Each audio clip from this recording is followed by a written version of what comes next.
السلام عليكم ورحمة الله. ازيكم يا حبايبي؟ عاملين ايه؟ يا رب تكونوا بخير. تعالوا قبل ما نبدأ اي حاجة ولا نخش الهلك اللي احنا هنهلكه، نعمل شوية عصير جوافة كده حلوين يرطبوا على القلب كده، واقف امزمز فيهم زي ما انا عايزة. وكنا اتغدينا الحمد لله، قلت ادخل لهم ايه معايا كده كوبايتين عصير يرطبوا على قلبهم هم كمان. ماشي. وكنت جايبة هنا شوية سمك، وكنت نقعهم وغسلاهم زي ما انتم شايفين كده ومظبطاهم، وقلت ايه اما اتبلهم واحطهم في ايه في الفريزر عندي ينفعوني. حطيت هنا معلقة من التوم، على معلقه من الهريسه، على شويه كمون وشويه كزبره وشويه ملح وشويه شطه وعصره ليمونه. حلو الكلام. ادي يا جماعه تتبيله التوم، اهم حاجه تحطي كمون وكزبره وتوم، دول اهم 3 حاجات.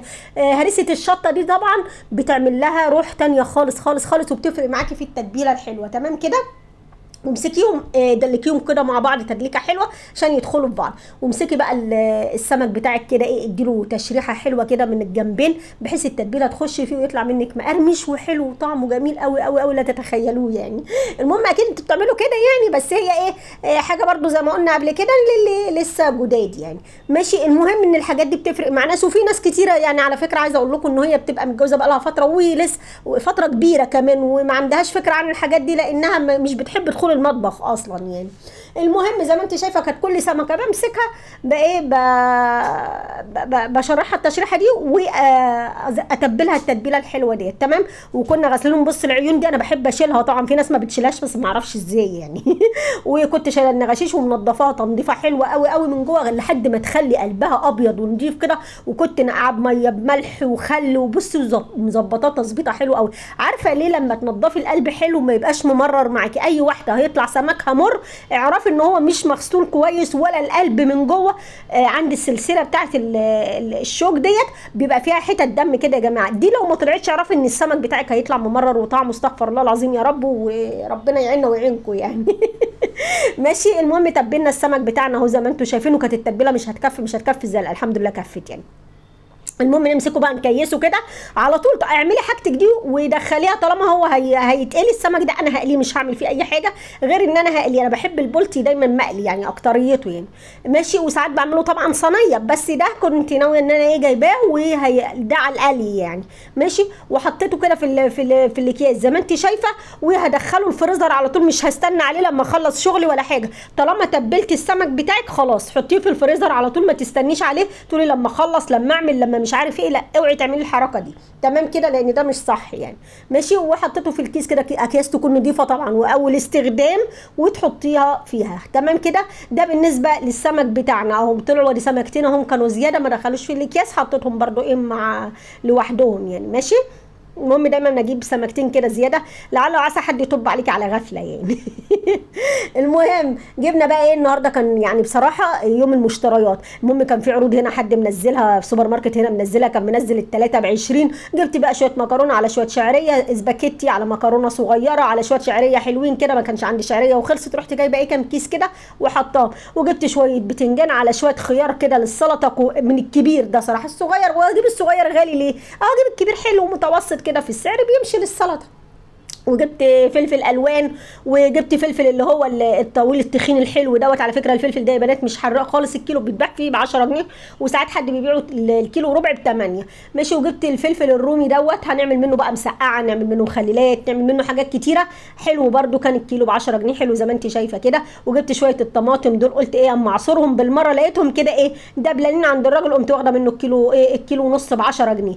هنا بقى جبت شويه فاصوليا زي ما انت شايف، بس انا حطيتها في الثلاجه من امبارح، وقلت ايه اعملها هي كمان بالمره. دول 2 كيلو فاصوليا يا جماعه، لقيت الكيلو ب 10 جنيه. والله قلت ما انا مستخسره. ليه بقى؟ احنا مش هنفرزها التفريز بتاع السنه، عشان انا ببدا معاك اهو الكلام، مش هنفرزهم التفريز بتاع السنه. ال2 كيلو دول قلت اسحب منهم على حد ايه ما اجيب التفريز بتاع السنه ونفرزه برده مع بعض وبطريقته الصح. انما دول السحب العادي اللي هو ايه في متناول ايدك يعني. ماشي. مسكنا بقى غسلنا الفاصوليا ونقعناها في خل، والطماطم نقعناها في خل وغسلناهم زي ما انت شايفه كده. بدات شلت كام طماطميه كده جامدين على جنب، بحيث ايه ان انا احطهم على مثلا استخدمهم في سلطه، استخدمهم في حته جبنه او اي حاجه يعني. والباقي زي ما انت شايفه كده حطيته في ميه في كوبايه ميه واحده، وحطيتهم على النار. قلت ايه اصلصهم. تمام كده حبايبي. المهم وجبنا بقى الفاصوليا بتاعتنا على لو كنت عايزه اقول لكم، لو وصلتوا لحد هنا يعني اوعوا تنسوني في دعوه حلوه كالعاده، يعني حتى لو انا نسيت انتوا فكروني، انا بحب دعواتكم وكلامكم الجميل جدا جدا جدا يا حبايب قلبي، وربنا يا رب يكرمكم كده زي ما بتكرموني في التعليقات، وزي ما بتدعموني وبتدعموا الصفحه بتاعتنا، وزي ما انتم مكبرينها بصراحه بتفرحوا قلبي والله العظيم. ربنا يفرحكم يا رب ويفرحكم باولادكم يا رب، بدعي لكم والله العظيم في كل وقت. المهم جبنا بقى الفاصوليا زي ما انت شايفه، وريتك انا هعمل فيها ايه، هقمعها كده من فوق واشيل الطروف وهقطعها التقطيعه دي، والفلفل الالوان نفس القصه كده، وشويه الفلفل دول هنقطعهم وبوريكي انا بعمل فيهم ايه، لان مش هعمل ده كله قدامكم عشان ما اطولش الفيديو بتاعك عليكم يعني وتزهقوا، او الاقي واحده تقول لي انت رغايه، او الاقي كده يعني عشان ما تتضايقوش يعني، ماشي. المهم بنضف طبعا القلب بتاع الفلفل زي ما انت شايفه كده، وبطلع الفلفل من بره وهقطعهم. دول برضو بينفعوني في الفريزر، ببقى مجهزاهم، جايه مستعجله عايزه اعمل حته كبده، عايزه اعمل مش عارف ايه، عايزه اعمل فراخ صينيه، عايزه اعمل بص اي حاجه، بينفعوكي في اي حاجه والله. المهم ان الحاجه تكون جاهزه عندك، لان وقت المدارس ده وقت ضيق جدا، ولو انت بتشتغلي طبعا مش. تعالي بقى بص الحته التركه المهمه دي، ان انا بصي اهي الطماطم استوت ولوحدها قشرها ايه اتشال، ولا تقعدي تضربي وتصفي، كده كده هنضربها في الخلاط، لكن مش هتحتاجي ان انت تصفيها زي ما انت شايفه كده. بصي اهي هي طالعه لوحدها والله، وريحتني جدا، ما خدتش في ايدي اي حاجه، لان يا دوبك انا عصرتها بس، ولا عملت فيها اي حاجه ولا محتاجه، ورحت حاطه نص معلقه سكر عليها وشكرا على كده. معلش المقطع ده ما جيش تمام كده. ادي يا ستي الطماطم بتاعتنا خلصت في منتهى السهوله، انا ما حطيتلهاش لا بابريكا ولا حاجه. انت لما تيجي تعملي طبعا، عشان هي الطماطم اللي هي المصلصه ديت دايما بتكون لونها فاتح كده، انت تحطي لها معلقه صلصه، تحطي لها معلقه بابريكا، هتدي اللون معاكي حلو قوي، هتدي الاكل طعم حلو جدا، ما فيش اي مشكله يعني، ماشي. ادي يا ست الطماطم بتاعتنا سهله وبسيطه، اي وقت تلاقي فيه الطماطم دي يعني حاجه انا